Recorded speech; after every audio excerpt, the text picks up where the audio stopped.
침침한 눈이 밝아지고 뱃살이 쏙 빠지려면 단호박을 이렇게 드셔야 합니다. 호박이 넝쿨채에 굴러 떨어졌다라는 표현 아시나요? 큰 힘을 들이지 않으면서 우연히 좋은 일이 생기거나 큰 성과를 거둘 때 이런 속담 쓰이죠? 옛부터 단호박은 그 자체로 맛있고 영양가가 풍부한 식품으로 많은 사랑을 받아온 채소인데요. 맛있는 단호박이 우리 건강에 다양한 효능을 제공하는 사실 알고 있나요? 그리고 단호박에 관한 건강한 삶을 사는데 도움이 되는 정보들 같이 알아보실게요. 단호박은 맛도 좋고 건강에 많은 효능을 가지고 있는 정말 훌륭한 식품인데요. 이런 단호박의 놀라운 효능들 5가지 바로 알려드릴게요. 단호박의 첫 번째 효능은 바로 심혈관 건강 개선입니다. 단호박에는 불포화 지방산과 식이섬유가 풍부하게 들어있는데 이런 성분들이 혈중 콜레스테롤 수치를 조절하고 혈액순환을 원활하게 도와줍니다. 또한 이 불포화 지방산은 체내에 축적된 나쁜 콜레스테롤을 감소시키고 혈관벽을 건강하게 유지하는 데에도 효과가 있습니다. 또한 단호박에 포함된 칼륨은 혈압 조절에도 효과적인데요. 칼륨은 나트륨의 작용을 중화시켜 혈압 상승을 방지하는 데 도움을 주게 되는데 그래서 칼륨이 풍부한 단호박은 고혈압 예방과 관리에 유익한 식품인 것이죠. 평소에 심혈관 질환이 걱정되거나 고혈압을 관리하고자 하는 분들에게 단호박은 매우 좋은 식품인데요. 단호박을 자주 섭취하면 혈액순환이 개선되고 혈압이 안정되므로 심장질환 예방에 매우 효과적이기 때문에 심혈관 건강을 지키는데 큰 도움이 됩니다. 심혈관 건강, 이제부터는 단호박으로 예방해보세요. 단호박의 두 번째 효능은 다이어트에 효과가 좋다는 것입니다. 단호박은 저칼로리 식품으로 다이어트를 할 때 섭취하면 매우 좋은 음식인 거 아시나요? 단호박의 열량은 100g에는 약 40에서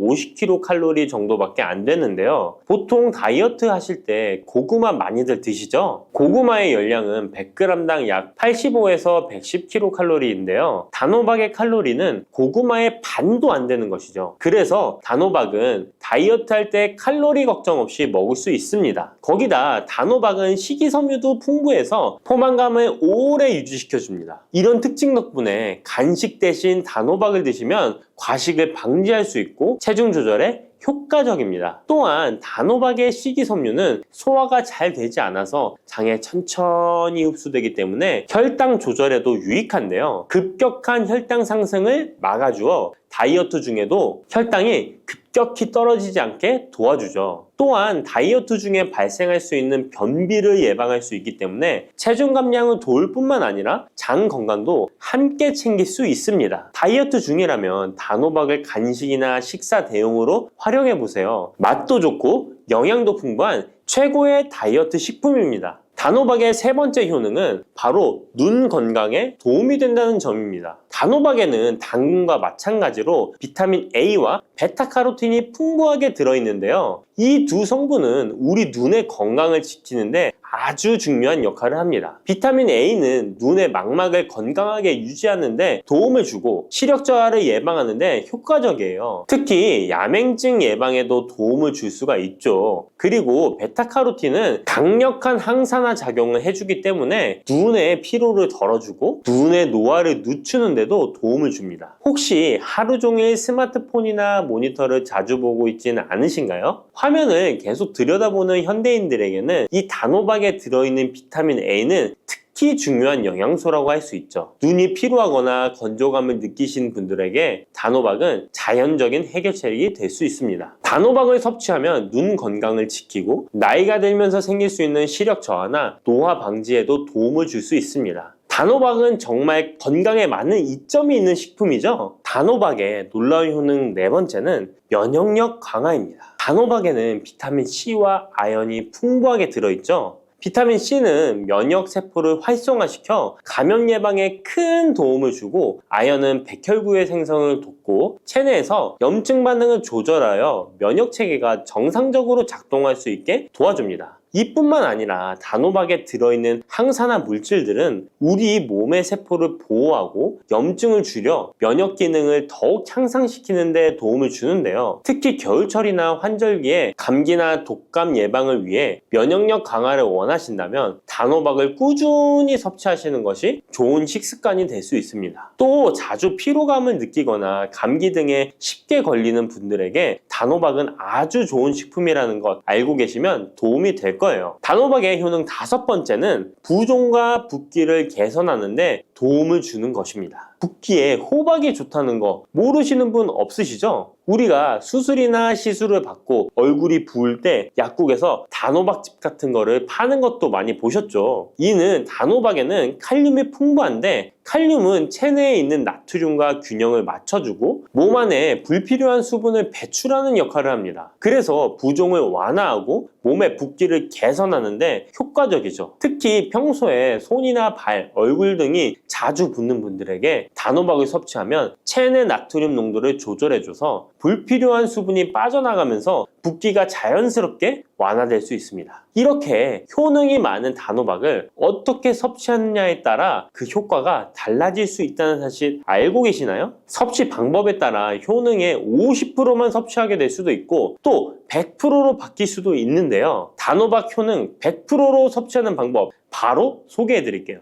이 단호박 건강을 위해 섭취하는 방법 첫 번째는 껍질까지 섭취하는 것입니다. 단호박의 껍질은 과육과 견주어 봐도 손색 없을 정도의 많은 영양소를 포함하고 있는데요. 단호박의 껍질에는 대부분의 폴리페놀이 함유되어 있어 드실 때는 꼭 껍질까지 함께 드셔야 합니다. 단호박 껍질에는 단호박 속 알맹이에 없는 페놀산이 들어있는데요. 이 페놀산은 노화를 방지하며 혈액순환을 도와 심혈관 질환 예방에도 효과적입니다. 또한 껍질에는 비타민 A와 비타민 C, 항산화 물질들이 포함되어 있어 피부 건강과 면역력 강화에도 효과적입니다. 그래서 단호박을 섭취할 때는 꼭 껍질까지 함께 먹는 것이 좋은데요. 물론 껍질을 먹을 때는 꼭 깨끗하게 세척을 하고 농약이나 불순물이 묻어있지 않은지 잘 세척하고 확인하는 것이 매우 중요합니다. 그리고 껍질이 두껍고 질기게 느껴진다면 부드럽게 찌거나 껍질째 구워서 섭취하면 훨씬 더 편하게 먹을 수 있습니다. 단호박은 버릴 게 하나 없는 채소인데요. 호박잎도 몸에 매우 유익하다는 거 알고 계셨나요? 호박잎은 비타민 A, C, 칼슘, 철분이 풍부해서 뼈 건강에도 도움이 되고 또한 항산화 성분이 많아 체내 염증을 줄이고 소화 기능을 돕는 데에도 효과적인데요. 특히 피로 회복에 좋고 체내 독소를 배출하는 데 도움을 줍니다. 호박잎은 찜이나 볶음 등으로 다양하게 요리하여 섭취할 수 있습니다. 호박잎을 섭취하는 것도 단호박을 더 효과적으로 활용하는 좋은 방법이니 버리지 말고 꼭 같이 드셔보세요. 단호박을 먹을 때 호박씨를 빼놓을 수 없죠. 호박씨가 수면에 도움을 준다는 것 들어보셨나요? 호박씨에는 트립토판이라는 성분이 들어있어서 이 성분은 수면 개선에 큰 도움이 됩니다. 트립토판은 세로토닌과 멜라토닌으로 변환되는데 이 두 물질은 우리의 수면 리듬을 조절하는데 중요한 역할을 하죠. 그래서 불면증이나 수면의 질이 낮은 분들에게 호박씨는 정말 유용한 식품입니다.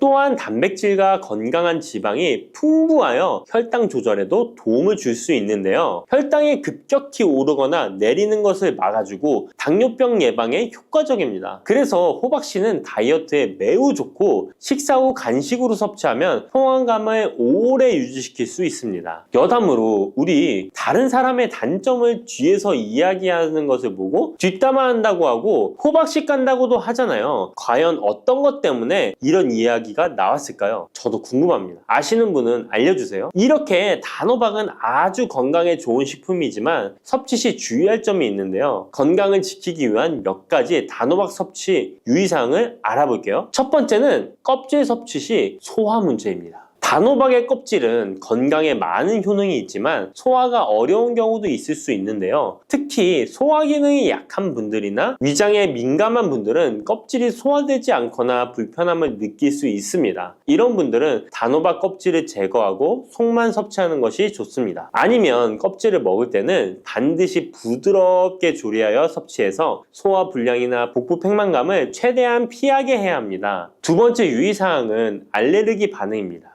단호박은 일반적으로 알레르기 반응을 일으키는 경우가 드물지만 일부 사람들은 호박에 알레르기가 있을 수 있는데요. 특히 호박이나 호박씨에 민감한 분들은 섭취 후 발진이나 가려움 등의 증상을 경험할 수 있습니다. 이런 증상이 나타난다면 단호박 섭취를 바로 중지하고 알레르기 전문의와 상담하는 것이 좋습니다. 알레르기 반응은 개인의 체질에 따라 다를 수 있기 때문에 처음 먹을 때는 소량으로 섭취하여 반응을 확인하는 것이 안전하다는 거 기억해 주세요. 단호박 섭취에 유의해야 할 사항 세 번째는 신장 질환이 있는 사람의 섭취입니다. 단호박은 칼륨이 풍부한 식품인데요. 신장 기능이 약한 분들은 칼륨 과다 섭취가 문제가 될 수 있습니다. 칼륨이 과잉 섭취되면 신장에 부담을 줘서 부종이나 혈압 상승 등의 문제가 발생할 수 있기 때문인데요. 신장 질환이 있는 사람은 칼슘 섭취를 조절해야 하므로 단호박을 섭취하기 전에 반드시 의사와 상담하는 것이 좋습니다. 신장에 문제가 있는 분들은 단호박 섭취 시에 본인에게 맞는 양을 조절하여 섭취해야 합니다. 네 번째, 단호박 섭취 시 유의사항은 다이어트 시 과잉 섭취입니다. 아까 얘기 드렸듯이 단호박은 다이어트에 유익한 식품이라고 했잖아요. 하지만 다이어트에 도움이 되는 단호박도 조리 방법에 따라 칼로리가 달라질 수 있습니다. 예를 들어 단호박을 버터나 크림 등 고칼로리 재료와 함께 조리하면 그만큼 칼로리가 높아져서 다이어트에 좋지 않을 수 있습니다. 다이어트를 하시는 분들은 단호박을 찌거나 구운 방법으로 조리하고 고칼로리 재료를 피하는 것이 건강하고 성공적인 다이어트를 위해서 꼭 필요합니다. 또한 단호박에 포함된 당분은 비교적 낮지만 당뇨가 있는 사람은 과도하게 섭취하지 않도록 주의해야 합니다. 마찬가지로 다이어트 중에도 혈당의 급격한 상승을 막기 위해 적당량을 섭취하는 것이 중요합니다.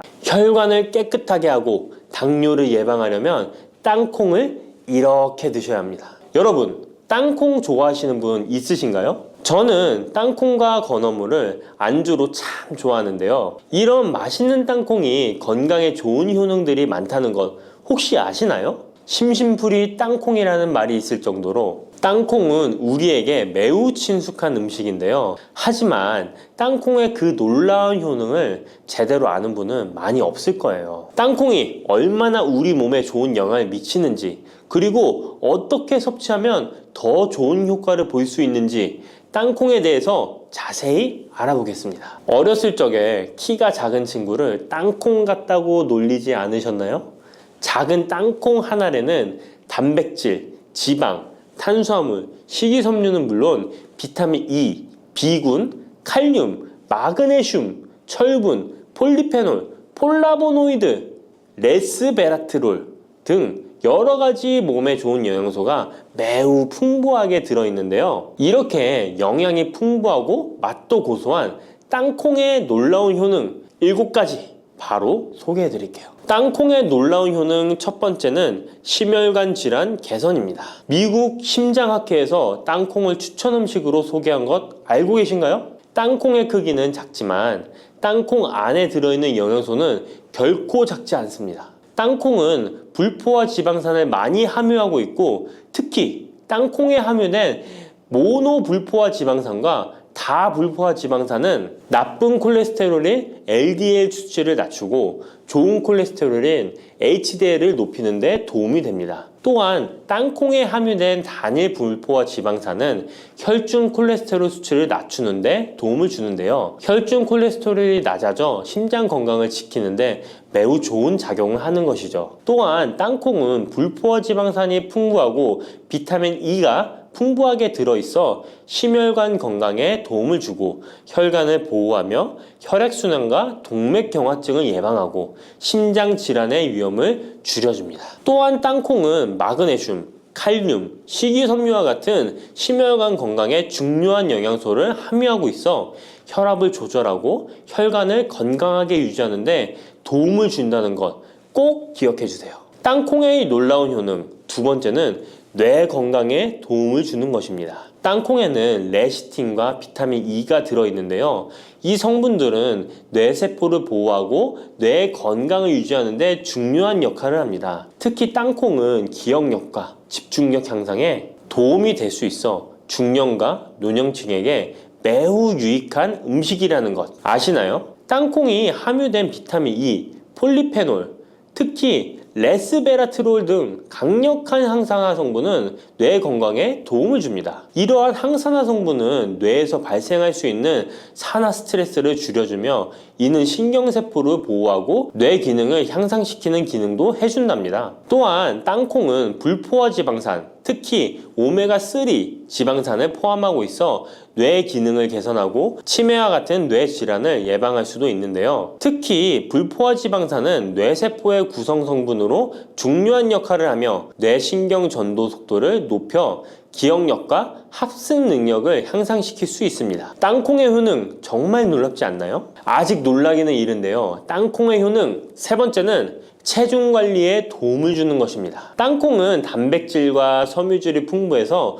조금만 먹어도 포만감을 오래 유지시켜주는데요. 그래서 과식을 예방하고 체중을 관리하는 데 도움을 줄 수 있죠. 그냥 땅콩도 좋지만 땅콩을 갈아 만든 땅콩 버터도 포만감을 오래 유지시켜줘서 과식을 방지하는 데 효과적입니다. 또한 단백질과 지방산이 풍부해서 에너지를 공급하고 건강한 체중 관리를 돕습니다. 하지만 모든 음식은 과유불급, 작지만 영양이 풍부한 땅콩은 고칼로리 식품이기 때문에 하루에 10알에서 20알 정도 적당량을 섭취하는 것이 중요하다는 것 꼭 기억해 주세요. 땅콩의 놀라운 효능 네 번째는 바로 당뇨 관리 효능입니다. 땅콩이 당뇨에 효능이 있다니 신기하죠? 땅콩에는 불포화 지방산이 많이 함유되어 있고 혈당 수치가 낮아서 혈당을 천천히 올리는 효과가 있는데요.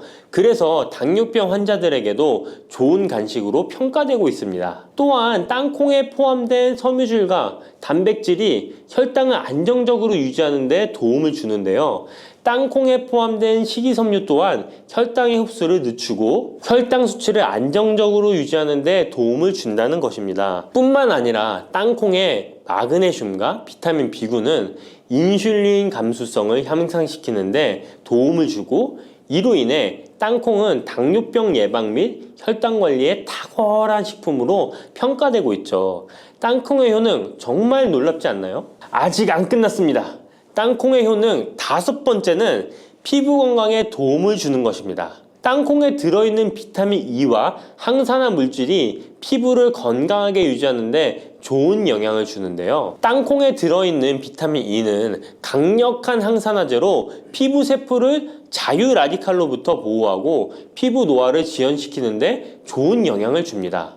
이 성분은 피부의 탄력을 유지하고 주름을 예방하는 데 효과적이며 피부 노화를 방지하고 염증을 줄이며 피부를 매끄럽고 촉촉하게 만들어줍니다. 그래서 땅콩은 아름다운 피부를 위한 좋은 식품이죠. 그리고 땅콩에 포함된 불포화 지방산, 특히 올레산과 리놀렌산은 피부의 수분 유지를 도와 피부가 건조해지지 않도록 하며 염증을 줄여 피부 트러블을 완화하는 데 도움을 줄 수 있습니다. 뿐만 아니라 땅콩에는 아연이 포함되어 있어 피부 회복에 중요한 역할을 합니다. 땅콩에 함유되어 있는 아연은 상처 치유를 돕고 여드름과 같은 피부 문제를 개선하는 데 놀라운 효능도 있습니다.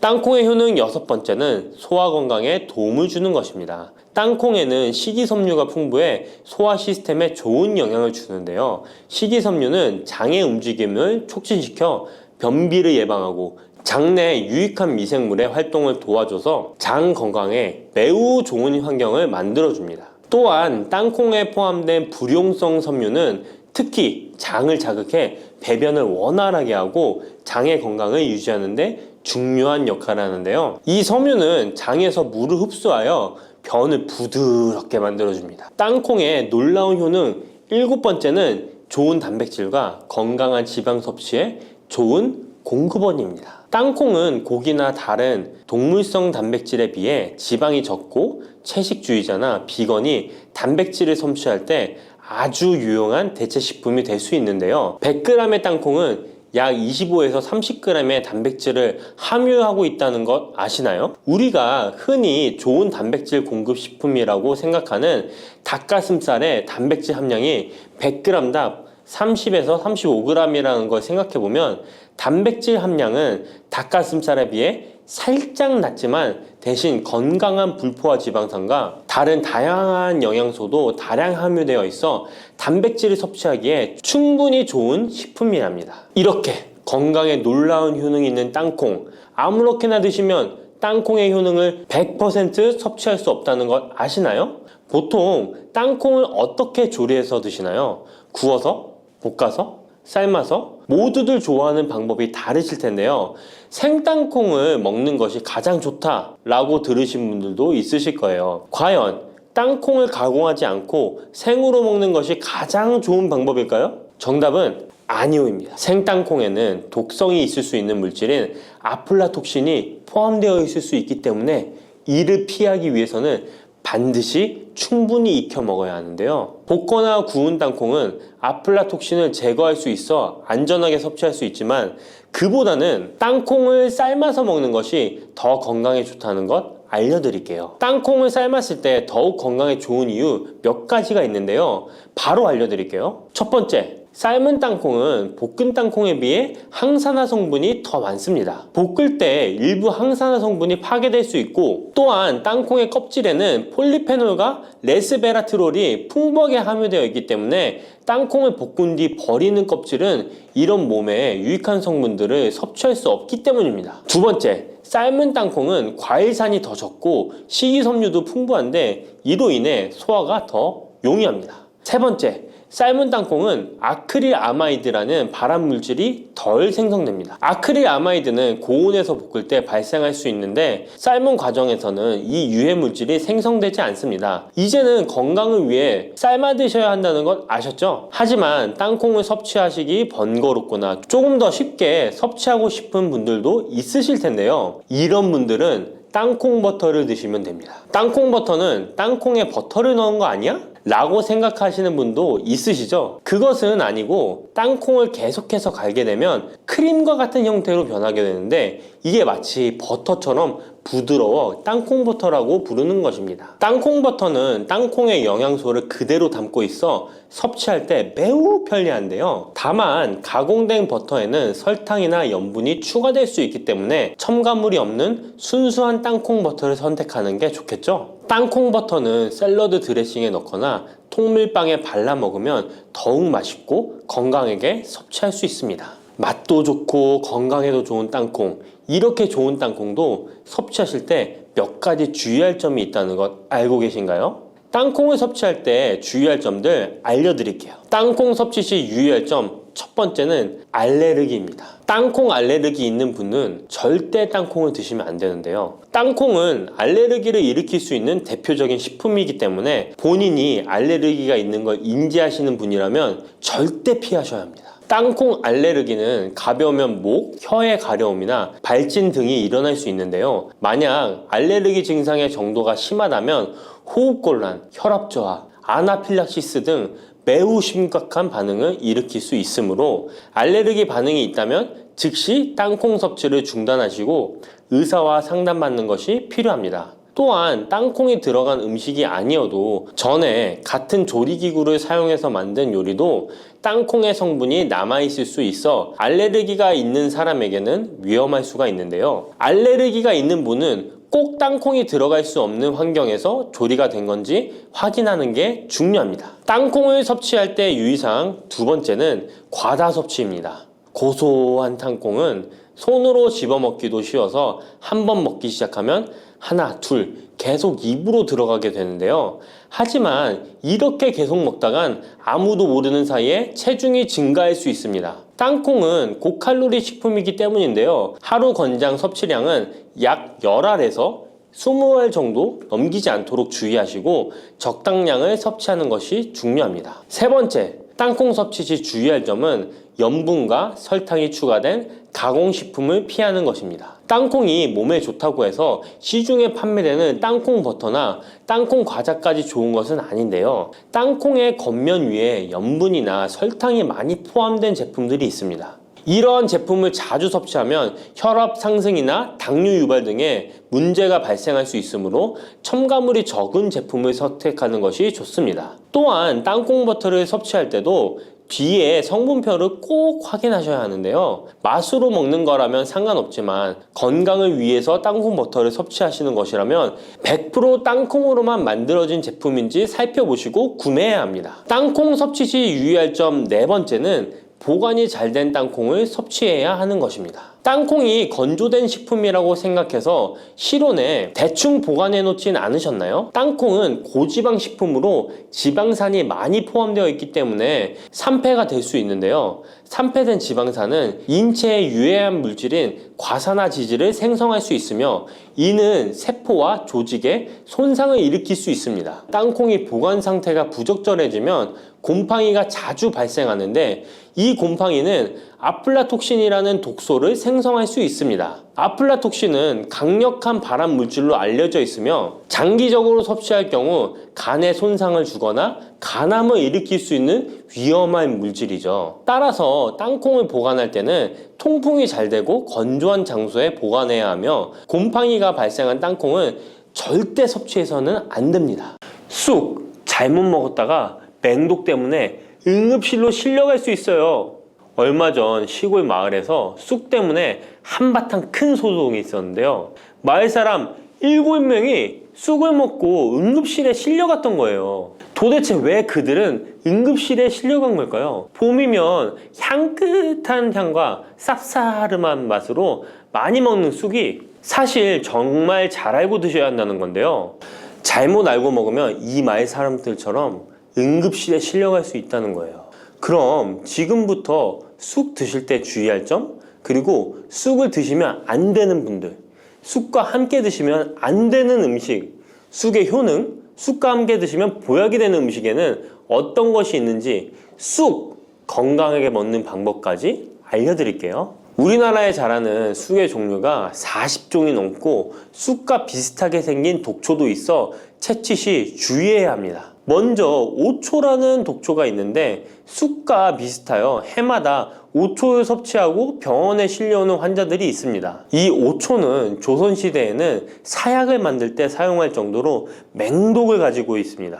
많이 자랐을 때는 쑥과 어느 정도 구분이 되지만 어린 잎인 새수는 쑥과 너무 비슷해서 이런 사고가 자주 발생하게 됩니다. 그리고 쑥은 아무 데서나 채취해서 드시면 안 되는데요. 그 이유는 바로 중금속 때문입니다. 도심이나 하천, 도로변에서 채취한 쑥에서는 기준치 이상의 발암물질인 중금속이 검출되고 있어 쑥을 채취할 때는 각별히 주의하시고 웬만하면 안전하게 재배하여 판매되는 쑥을 드시는 것을 권장합니다. 또한 쑥 자체에서도 독성이 있어 주의가 필요한데요. 소화기관이 약한 사람이 과하게 섭취할 경우 복통, 설사 등의 문제가 발생할 수 있습니다. 임산부가 쑥을 드시면 자궁수축을 유발하여 조산이나 유산의 위험을 증가시킬 수 있습니다. 쑥의 독성은 봄에 채취할 때보다 여름에 채취한 싹에서 강하게 나타나게 됩니다. 쑥의 독성으로 인해 알레르기를 일으킬 수 있는데 재채기,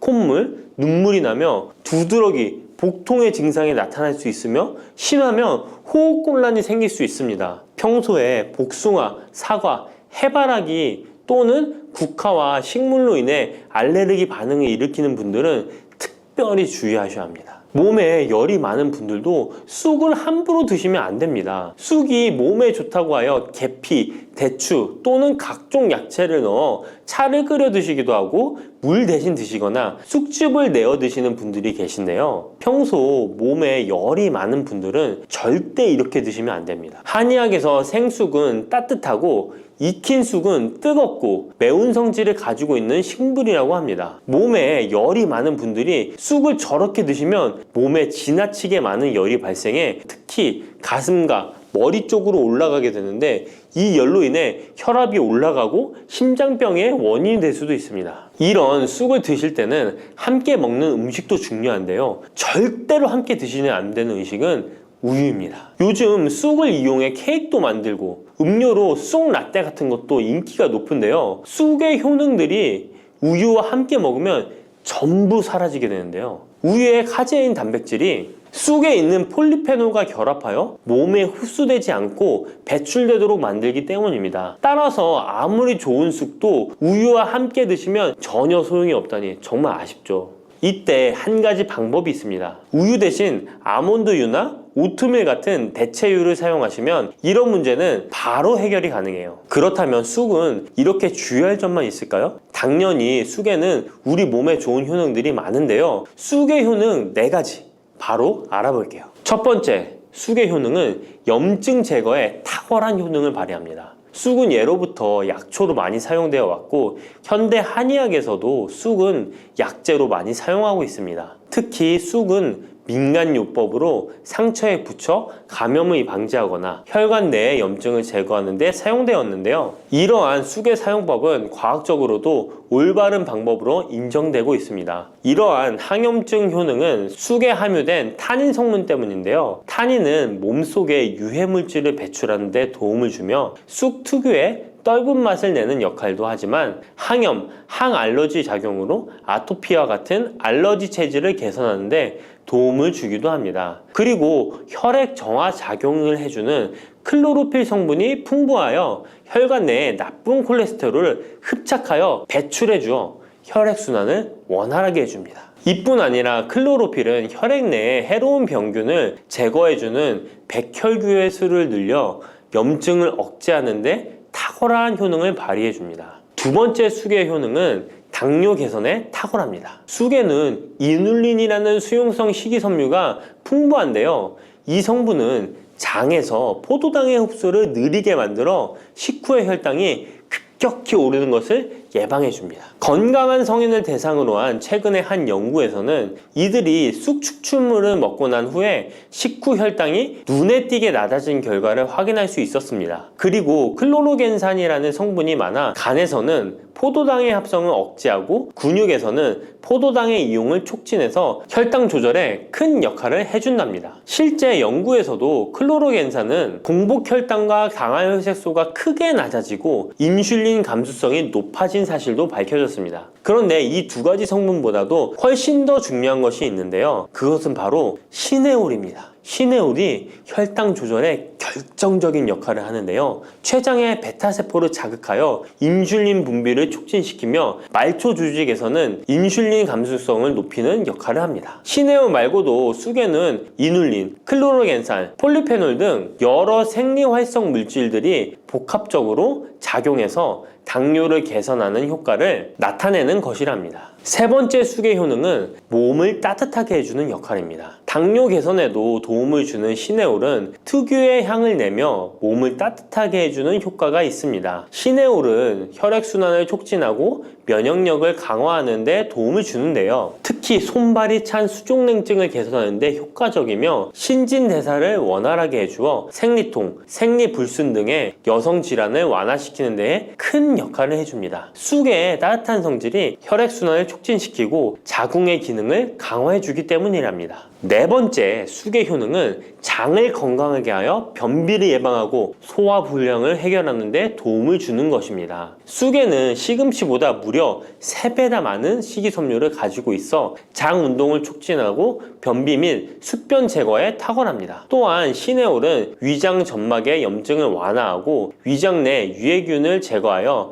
소화장애를 예방하는 데 도움을 줍니다. 그리고 쑥에 함유된 비타민 A는 장내의 점막을 보호하여 장 건강을 유지하는 데 도움을 주며 항산화 작용에 뛰어난 비타민 C는 장내 유해균을 제거해 주어 장내 환경을 건강하게 해줍니다. 평소 소화가 잘 되지 않는 분은 쑥을 섭취하셔서 답답하고 더부룩한 증상을 해결하면 정말 좋겠죠? 근데 쑥을 드실 때 쑥만 드시는 게 아니잖아요. 다른 음식들과 같이 드시는데 쑥도 궁합이 맞는 음식이 따로 있다는 거 아시나요? 이렇게 몸에 좋은 쑥도 함께 드시면 보약이 되는 찰떡궁합 음식이 있습니다. 쑥과 함께 드시면 보약이 되는 첫 번째 음식은 쌀입니다. 쑥하면 생각나는 음식이 쑥떡 아닌가요? 어릴 적 쑥개떡을 맛있게 먹었던 기억이 있는데요. 쑥떡은 우리나라 사람들에게 사랑받는 음식입니다. 많은 분들이 나이가 들며 당뇨도 많이 생기고 혈당이 오르는 것을 염려하여 쌀밥을 줄이시는 경우가 많이 있는데요. 쌀은 우리 식단에서 빼놓을 수 없죠. 쌀은 70% 이상이 녹말로 구성되어 있어 우리 몸에 필요한 에너지를 제공하는 핵심 원료입니다. 이 녹말은 우리 몸에 거의 완벽하게 흡수되는데요. 쌀에는 6% 이상의 단백질도 함유되어 있어 근육에 필요한 활력과 에너지를 보충해주는 역할도 합니다. 하지만 쌀에는 지방, 식이섬유, 미네랄, 비타민이 다소 부족하다는 단점이 있는데 쑥과 함께 드시면 이런 문제는 바로 해결됩니다. 쑥은 칼슘이 풍부하여 뼈를 튼튼하게 할 뿐만 아니라 많은 비타민을 갖고 있어 쌀의 부족함을 채워줍니다. 두 번째, 쑥과 함께 드시면 보약이 되는 음식은 브로콜리입니다. 쑥과 브로콜리를 함께 드시면 염증과 항암에 놀라운 효능을 갖게 되는데요. 브로콜리는 건강에 좋은 채소라는 사실은 이미 잘 알고 계실 거예요. 그런데 쑥과 함께 드시면 그 효과는 폭발적으로 향상되는데요. 우선 철분의 흡수율이 2배 이상 높아집니다. 특히 철분이 부족한 산모뿐만 아니라 모든 연령대의 여성들에게 좋은 식품이 됩니다. 그리고 서로의 무기질과 비타민의 구성이 좋아 염증 해소에 정말 대단한 시너지 효과를 발휘하게 되는데요. 혈액이 산성화되어 염증이 생기는 것을 원천 차단해주고 세균에 대한 저항력도 길러주어 최고의 항암식품이 된답니다. 쑥과 브로콜리의 식이섬유가 함께 작용하면 놀라운 효능을 발휘합니다. 쑥에는 아테미신산이라는 식이섬유가 풍부한데 이 성분이 간에서 중성지방의 제사를 원활하게 하는데 도움을 줍니다. 이렇게 되면 지방간도 해결되며 몸에 지방이 저장되는 것을 막아주어 다이어트와 붓기 제거, 특히 뱃살 제거에 탁월합니다. 세 번째, 쑥과 함께 드시면 보약이 되는 음식은 계란입니다. 쑥과 함께 계란을 드시면 나이가 들면 많이 생기는 신경통과 손발 저림 증상을 해결할 수 있습니다. 특별히 여성들에게 도움이 많이 되는데요. 쑥의 따뜻한 성질로 인해 혈액순환이 잘 되고 몸의 붓기와 독소를 제거해주는 효과가 좋아 신경통, 저림 같은 증상을 진정시키는데 놀라운 효능을 발휘하는 것입니다. 계란의 단백질과 쑥이 만나 근육을 단단하게 만들어줍니다. 계란에는 단백질과 항산화 성분이 풍부하지만 비타민 C가 부족한데 쑥에 많은 비타민 C가 있어 계란의 부족한 부분을 채워줍니다. 쑥의 칼륨과 미네랄은 혈액 속에서 세포의 균형을 지켜주고 폐를 정화하여 폐 질환도 완화시켜줍니다. 또한 골다공증과 같은 뼈 질환을 예방해주기도 합니다. 그리고 쑥과 계란을 함께 드시면 뇌 건강에도 좋은데요. 계란의 콜린과 쑥의 비타민이 함께 기억력과 인지 능력을 향상시켜주고 뇌세포를 보호하여 치매를 예방해줍니다. 네 번째, 쑥과 함께 드시면 보약이 되는 음식은 콩나물입니다. 콩나물과 쑥은 식이섬유와 필수 아미노산이 풍부하여 소화 기능을 강화시키는데 탁월한 시너지를 발휘합니다. 콩나물에는 다양한 비타민과 미네랄이 풍부하여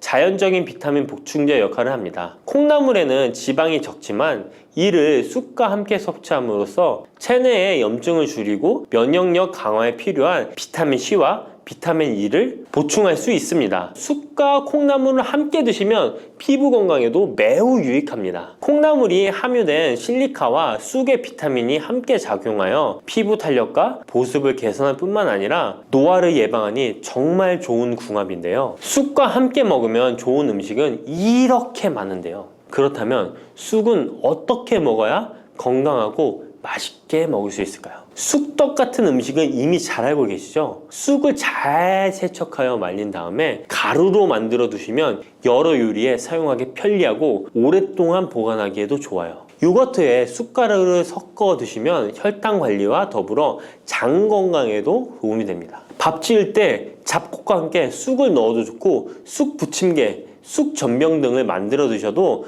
맛과 향이 좋습니다. 계란물에 쑥가루를 넣어 계란말이를 해 드셔도 되고 계란찜이나 계란국에 쑥을 넣어 드셔도 됩니다. 계란찜이나 계란말이를 만들 때 브로콜리까지 넣어 드시면 건강에 더욱 좋은 음식이 된답니다.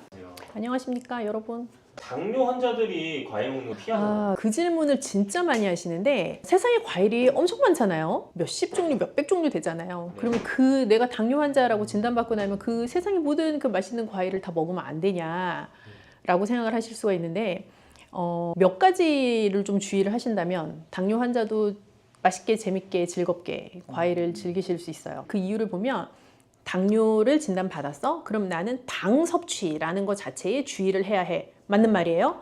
과일 달콤하지. 당이 많아. 당의 밀집체야. 그래서 과일은 먹으면 안 돼. 그렇게 생각하는 의식의 흐름을 가지고 계신 경우가 많단 말이죠.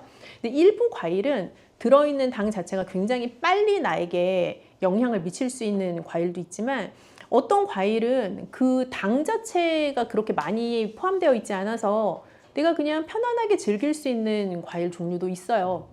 예를 들어 볼까요? 내가 양 조절이 좀 쉽지 않은 과일은 일단 피해야 돼요. 어르신들 포도 되게 좋아하시는 분들 많으시거든요. 그러면 앉은 자리에서 막 한 송이도 좋고 두 송이도 좋고 드신단 말이에요. 홍시 뭐한 10개 드신단 말이지. 수박 좋아하시는 분들 막 반통도 드시고 한단 말이죠. 그렇게 먹는 양이 제어가 안 되는 과일, 내가 어떤 과일에 그런 반응이 있는지를 생각해 보시면 돼요. 그런 과일은 일단 내가 너무 좋아하는 과일이긴 하지만 내가 먹는 양이 제어하기 힘들면 그거는 조금 피하시는 게 좋아요. 좀 먹으면 좋은 과일 몇 개 픽을 해주실 수 있을까요? 일단 요즘 들어서 추천을 드리고 싶은 거는 블루베리. 블루베리. 그 생 블루베리 국산은 정말 비싸요. 냉동 블루베리 한번 추천드려 봅니다. 왜냐하면 그 냉동 과일도 보통 과일이 가지고 있는 영양 성분은 거의 다 가지고 있고요. 또 유통을 하는 과정에서 뭐 걔가 다른 생과일이랑 다른 거 아니야? 라고 생각하실 수 있지만 뭐 프레시한 거냐 냉동이냐의 차이만 있을 뿐 괜찮아요. 가격도 좋고요. 그래서 냉동 블루베리를 추천드려 보는데 생 블루베리보다 좋아서 추천드리는 건 아닙니다. 이거는 가성비 차원에서 말씀드리는 거고 생 블루베리든 냉동 블루베리든 블루베리 자체는 포도만큼 굉장히 많이 드시지는 못해요. 포도가 훨씬 단맛이 강하거든요. 블루베리보다. 그래서 알알이 블루베리가 좀 더 작기도 하고 그래서 블루베리는 약간 적당량 드시기에 좋은 과일일 뿐 아니라 그 자체가 가지고 있는 아주 짙은 보라색이 가지고 있는 항산화 성분이 또 많이 있어서 또 추천할 만한 과일이기도 하고요. 그러면 항산화 성분이 많이 네. 들어있으면 인체에 어디에 좋나요? 그런 거? 모든 만성 질환은 일단 산화 스트레스를 제거하는 것이 중요하기 때문에 그 항산화 성분이 많은 거는 만성 질환의 예방과 관리에 있어서 매우 중요하죠. 그래서 짙은 색깔을 가지고 있는 과일 채소는 좋다라고 말씀을 드리는 것도 그 항산화 성분이 극대화되어 있는 재료이기 때문에 그렇죠. 이제 그런 면에서 블루베리 추천이고 그것도 과일이냐라고 하실 수 있지만 뭐 아보카도 한번 살짝 추천드려 봅니다. 아보카도는 일단 당이 거의 없습니다. 그래서 그 뭐 과일이다 아니다 뭐 이렇게 따진다기보다는 아보카도 무슨 맛으로 먹는가라는 의구심을 가지실 수 있는데 맞아요. 잘 익은 아보카도는 그 고유의 아보카도가 가지고 있는 그 풍미가 사실 엄청나거든요. 그래서 잘 으깨서 스프레드처럼 쓰셔도 좋고 뭐 마요네즈 대신 아보카도 스프레드를 쓰셔도 좋고요. 그래서 열량을 조금 덜 섭취하면서도 당도 섭취하지 않고 나에게 좋은 영양소는 섭취할 수 있는 그런 또 좋은 과일이기도 하죠. 아보카도는 불포화 지방산이 많아요. 네. 그래서 아보카도 자체가 어떤 분들은 약간 땅 위에서 나는 버터다 뭐 이런 말씀도 쓰시는데 그거는 아보카도의 크리미한 질감 때문에 하시는 말씀이기도 하지만 뭐 지방산을 가지고 있는 과일이라는 점에서 또 그렇게 생각할 수도 있죠. 그럼 블루베리, 아보카도 이 두 가지 나머지 한 가지는 또 뭐가 있을까요? 그리고 뭐 껍질째 먹을 수 있는 과일 사실 추천인데 뭐 그렇게 생각하면 복숭아는 별로 추천드리고 싶지 않습니다. 복숭아를 사랑하시는 분들은 그 양 제어가 잘 되지 않는 대표적인 과일 중에 하나라고 저는 생각을 해요. 그럼 자두는 어떤가요? 자두요. 자두도 뭐 저도 한 20개씩 먹을 수 있기 때문에 별로 좋지 않습니다. 키위 추천드려볼게요. 키위요? 네, 키위는 이렇게 말씀드리면 설득이 되실까? 그 우리가 고기를 엄청 연하게 할 때 보통 파인애플이나 키위를 이렇게 잘 강판에 갈아가지고 재워둔단 말이죠. 그 갈비할 때. 그지? 갈비할 때. 이제 그거를 우리가 고급 용어로 연육, 고기를 연하게 하는 효과를 이제 노리기 위해서 그런 과일을 쓰는 건데 그러면 그 과일들은 왜 고기를 연하게 하는가? 그 고기를 연하게 하는 효소를 가지고 있기 때문인 거예요. 그래서 고깃집에 가서 이제 잘 식사하고 나면 뭐 약간 뭐 파인애플이 됐든 뭐 키위가 됐든 약간 새콤한 과일을 내주시는 경우가 있는데 그건 내가 고기 먹은 게 잘 소화가 되라고. 키위 자체는 비타민C가 진짜 많기도 하고 섬유소도 많아요. 그래서 당뇨 환자도 좀 편하게 즐기실 수 있고요. 키위 진짜 좋아한다고 하시는 분들도 막 앉은 자리에서 5-6개 드시지 않아요. 그래서 그렇게 그냥 양 조절이 좀 쉽게 되는 과일이면 좋을 것 같아요. 네, 골드 키위가 그 그린 키위보다는 조금 더 달고 실제로 당 함량도 더 높기는 하고요. 좀 양을 제어하기도 조금 힘들 것 같기도 하죠. 웬만하면 그린 키위로. 저는 그렇게 추천드리고 싶어요. 약간 이 확실한 맛이 있는 것이 좋은데요. 요즘 과일들은 고유의 맛이 좀 사라지고 다 같이 그냥 평준화된 단맛이 나는 경우가 많은 것 같아요. 스테비아 토마토 이런 네, 거. 그런 거는 뭐 인공적으로 그렇게 만들었으니까 더 그런데 예전만큼 배도 시원한 맛이 없어지고 뭐 사과도 옛날만큼 막 이렇게 상큼한 맛이 없어지고 귤도 달기만 하고 새콤한 맛은 없어지고 뭐 그런 경우들이 많거든요. 그래서 어떻게 보면 골드 키위는 그린 키위보다는 그런 의미에서는 현대인의 입맛에 더 맞는 키위라는 생각이 들어요. 근데 과일 자체가 본연에 가지고 있는 맛이 확실한 게 저는 더 좋다라고 생각을 하기 때문에 또 그런 의미에서도 저는 좀 그린 키위 파이기도 하네요. 참외요. 참외 씨를 같이 먹냐, 과육만 먹냐에 따라서 약간 차이가 있을 수가 있어요. 참외를 이제 정말 좋아하시는 분들은 참외 씨를 먹어야 진정한 참외 러버다라는 말씀을 하시는데 그 이유는 실제로 참외 씨가 입안에서 걸리는 것 빼고는 단맛도 더 많이 나고 좀 즐겁단 말이죠. 그 재료 자체가. 근데 참외를 왜 먹냐라고 하시는 분들은 특히 그 씨는 왜 먹냐라고 말씀을 하신단 말이에요. 그래서 그 씨를 이렇게 다 발라내고 먹는데 그러면 그게 무나 참외나 똑같다라고 주장하시는 분도 계시고 맞아요. 다양한 의견을 이제 주시죠. 그래서 참외 자체는 뭐 혈당을 올리는 과일이다 아니다 이제 그런 거를 떠나서 참외를 진짜 좋아하셔도 다시 말씀드리지만 한 번에 2개, 3개 드시진 않거든요. 그래서 그런 면에 있어서는 양 조절이 쉬운 과일이죠. 그리고 과육이 좀 단단한 과일이잖아요. 이제 맞아요. 씨 부분을 빼면요. 그래서 과육이 단단하면서 더 아울러서 껍질까지 먹을 수 있는 과일이면 사실 더 좋아요. 예를 들면은 차라리 사과처럼. 사과는 껍질을 깨끗이 세척하면 우리가 껍질을 먹는 것도 익숙한 과일이잖아요. 근데 참외를 진짜 좋아해도 참외 껍질까지 먹는 경우는 잘 없단 말이죠. 맞아요. 그래서 단단한 과육을 가지고 있고 껍질채 먹을 수 있으면 사실 제일 좋죠. 과육이 단단하거나 껍질채 먹을 수 있는 거. 그런 과일이 아무래도 양 조절하기도 쉽고요. 또 껍질에서부터 오는 섬유소의 건강한 효과도 노려볼 수 있고 섬유소가 많다는 거는 혈당을 천천히 올린다는 뜻이기도 해요. 과일을 먹을 때 좀 주의해야 할 섭취량이나 시간, 뭐 조리 팁 같은 게 아, 일단 공복의 과일은 추천하지 않습니다.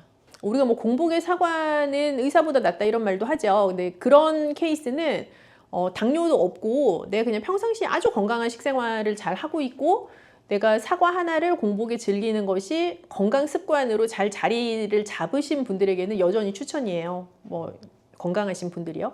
그런데 당뇨 진단받고 나서 공복에 과일을 먹게 되면 공복이라는 것은 배가 비어있는 상태인 거예요. 내 위장이 비어있는 상태. 그래서 실컷 잤어. 한 8시간 잤어요. 그러면 뭐 8시간 자기 직전에 뭐를 드시고 주무시진 않았을 터이니 뭐 한 12시간, 11시간 이상 위장이 이제 비어져 있는 상태인 건데 그 상태에서 과당을 가지고 있는 과일을 탁 하고 섭취하게 되면 아주 빠르게 혈당 피크를 탁 올라갈 수 있는 혈당 계기가 돼요. 네, 그래서 뭐 혈당 스파이크를 꼭 그린다라기보다는 빠르게 혈당을 상승시킬 수 있는 요인이 되기도 해요. 그래서 공복의 과일은 피하시면 좋겠고 식사와 과일이 별개라고 생각하시는 것보다 오히려 그냥 과일이 식사의 일종이라고 생각하시는 게 혈당 관리에는 더 맞을 수 있어요. 물론 뭐 과일을 간식으로 먹고 하면서 조금 약간 나른한 그런 시간대에 좀 프레시함도 스스로 주기도 하고 하는 그런 효과는 사실 노릴 수는 없지만 우리가 당뇨 관리 차원에서 본다면 과일을 별도의 시간에 떼어놓고 먹는 것보다 오히려 식사의 부분이라고 생각하시는 게 더 수월하게 혈당 관리할 수 있기도 해요. 참외 같은 거를 반찬으로 만들어서 먹기도 하잖아요. 유독 과일을 반찬화 시켜서 먹는 거는 이제 여름 과일에 많다고 생각이 돼요. 뭐 예를 들면은 참외를 그렇게 뭐 무쳐서 먹거나 혹은 참외 깍두기 같은 형태로 먹을 수도 있고요. 또 단단한 복숭아도 사실 복숭아 깍두기를 해서 먹으면 꽤 맛이 괜찮아요. 그리고 수박도 뭐 흰 부분을 가지고 또 무쳐서 먹기도 하고 등등 여름 과일을 반찬으로 활용하는 케이스들이 꽤 있는데 그런 것들을 보면 여름에 약간 입맛이 좀 떨어지고 좀 색다르게 즐기고 싶고 내 스스로 입맛을 돋구고 싶고 하는 욕구가 누구나 가지고 있는 또 욕구 중에 하나거든요.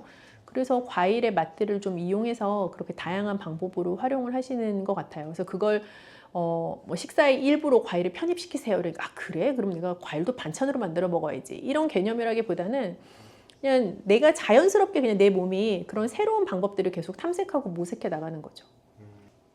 과일 여러 가지 좋아하긴 하지만 뷔페에 가면 항상 있는 그 과일 중에 잘라놓은 황도가 있잖아요.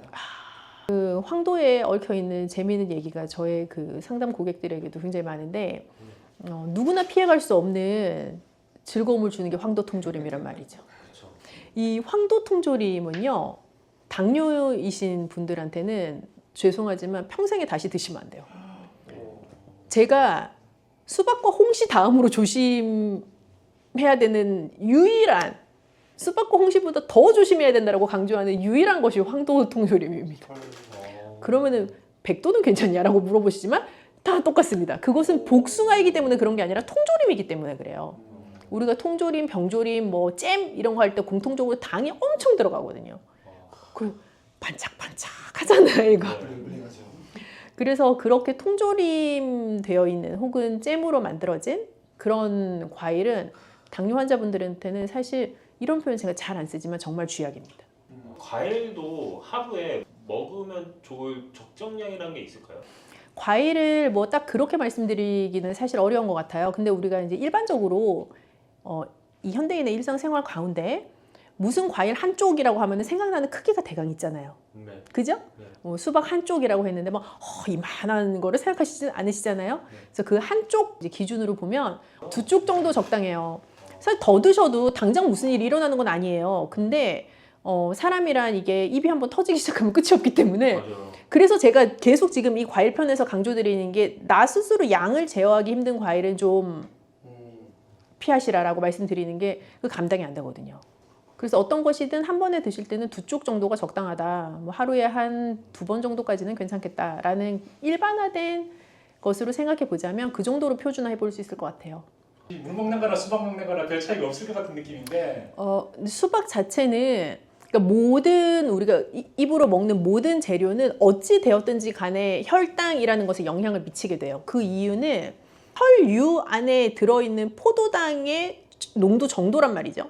그러면 내 이 혈관 안에 피가 돌아다니는 거기에 포도당이라는 게 늘 일정한 농도를 가지고 유지가 돼야 돼요. 그거를 우리가 고급 용어로 항상성이라고 불러요. 내 몸에 늘 일정하게 유지되어야만 하는 성질. 예를 들어 체온. 우리 뭐 애 열나요? 51도? 아니잖아요. 굉장히 작은 범위 내에서 열이 나고 저체온증이 오고가 결정이 되거든요. 그래서 사람의 체온도 항상성의 그 범위 내에서 늘 유지가 돼야 돼요. 근데 혈당도 그래요. 혈당도 항상성의 어떤 기준에서 유지가 돼야 되는데 내가 몇 날 며칠을 굶어도 내 몸은 최대한 노력을 해요. 내 혈당의 그 특정한 기준선을 유지할 수 있게 노력을 한단 말이죠. 그래서 내가 자다 깨서 먹지 않아도 내가 아침에 일어나면 저혈당으로 기절하지 않고 건강하게 일어날 수 있는 이유는 밤에 무얼 먹지 않아도 계속 그 혈당의 항상성을 유지하려고 노력하기 때문인 건데 그걸 조금 비틀어서 생각을 해보면 어떤 것을 먹으면 그 항상성의 위배가 될 수 있는 즉 일반적인 혈당의 그 수치를 피크로 올라가게 벗어나게 만들 수 있는 영향이라는 거를 끼칠 수 있단 말이죠. 그럼 어떤 재료는 그걸 아주 급격하게 높게 영향을 미치는 재료가 있고 어떤 재료는 그걸 완만하고 별로 높지 않은 피크를 유도하는 재료가 있을 뿐인 거예요. 그리고 뭐 최근에 연구에 따르면 어떤 똑같은 재료여도 각 개인에 따라서 그 혈당에 영향을 미치는 정도나 범위가 다를 수가 있어요. 그러면 이제 그런 차원의 생각을 해보면 모든 재료에 우리가 특정한 수치를 붙일 수가 있는데 그게 요즘 다이어트 할 때 유행하는 그 GI 지수라는 거예요. 각 재료가 혈당에 어떤 정도의 영향을 미치는가를 이제 수치화해 놓은 것인데 수박은 과일 중에서도 GI 지수가 좀 높은 편에 해당을 해요. 그래서 뭐 그게 수분이 많은데 왜 혈당을 올리냐, 물 마시는 거랑 같지 않냐. 그냥 개념적으로는 그렇게 생각하실 수 있는데 실제로는 혈당을 많이 높일 수 있는 재료에 해당하는 거죠. 그러면은 수박 주스도 안 되겠네요. 수박 주스는 이제 더 빠르게 혈당을 높이죠. 뭐든지 입자를 잘게 할수록 흡수가 빠르게 되거든요. 흡수가 빠르다는 거는 내가 대사가 됐을 때 최종 산물화되는 속도가 빠른 거예요. 그죠? 그래서 무언가 씹어 먹는 만약에 뭐 수박이에요. 똑같은 그럼 내가 씹어서 먹는 그 과육으로 된 수박이랑 얘를 싹 다 갈아가지고 뭐 씨도 없애고 뭐도 없애고 싹 발라놓은 수박 주스는 일단 내가 먹는 속도가 달라요. 벌컥벌컥 먹는 거랑 씹어 먹는 거랑 다르잖아요. 그래서 그런 차원에서 먹는 속도도 다르고 실제 입자가 더 작게 되어 있기 때문에 내 몸에서 흡수되는 속도도 빠르죠. 나의 혈당에 미치는 영향도 훨씬 크고요. 그래서 밥을 먹었을 때와 죽을 먹었을 때도 혈당에 미치는 영향이 달라요. 그래서 이제 적당한 양을 바람직한 속도로, 그것이 중요한 거죠. 무엇을 못 먹는 거는 없습니다. 이제 제가 말씀드린 것처럼 황도 통조림만 빼면은 다 일단 드실 수는 있고요. 그 통조림이라는 것은 식품공학에 있어서 아주 중요한 패키징 기술입니다. 그래서 그 통조림이라는 것이 실제로 정말 양산화되기 전에는 그것을 그냥 설탕에다 과일을 재우는 당 절임의 형태였거든요. 그래서 과일을 오랫동안 보존할 수 있는 다양한 방법 중에 뭐 말리기 이런 것도 오래 보존할 수 있는 거죠. 근데 말리기 뭐 이런 거 대신 설탕에다가 집어넣어가지고 맛없는 과일도 좀 더 맛있게 오래 보존할 수 있는 이제 그런 방법이었죠. 그게 지금은 이 현대 문명에서 통조림이라는 제품화가 되었을 뿐인 거죠. 말린 과일도 굉장히 당이 농축되어 있어요. 이제 말린다라는 개념 자체는 그 원재료가 가지고 있는 수분을 날리는 거거든요. 그래서 중량이나 모양새는 이렇게 쭈그러들지만 그 안에 있는 영양 성분이 어떻게 보면 다 날아가는 거는 아니에요. 특히 당 성분 같은 경우는 굉장히 농축돼 있어서 예를 들어서 포도도 달콤하죠. 건포도는 어때요? 달죠. 더 달죠? 감도 달콤하지만 꽃감은 어때요? 그렇죠. 그런 농축적인 것들이 들어가 있기 때문에 말린 과일도 당뇨 환자에겐 좋지 않아요. 그럼 망고 말린 거 이런 것도 다 먹으면 안 예, 망고 말린 것은 게다가 그 동남아에서 사오시면 이제 설탕 코팅도 되어 있기 때문에 안 됩니다. 그것은. 이제 과일 선택하실 때 아까 한번 말씀드렸던 걸 다시 이제 종합을 해보면 껍질째 먹을 수 있는 게 더 좋다. 단단한 과육을 가지고 있는 게 좋다. 그거보다 더 중요한 거는 내가 양을 제어할 수 있는 과일을 선택한다.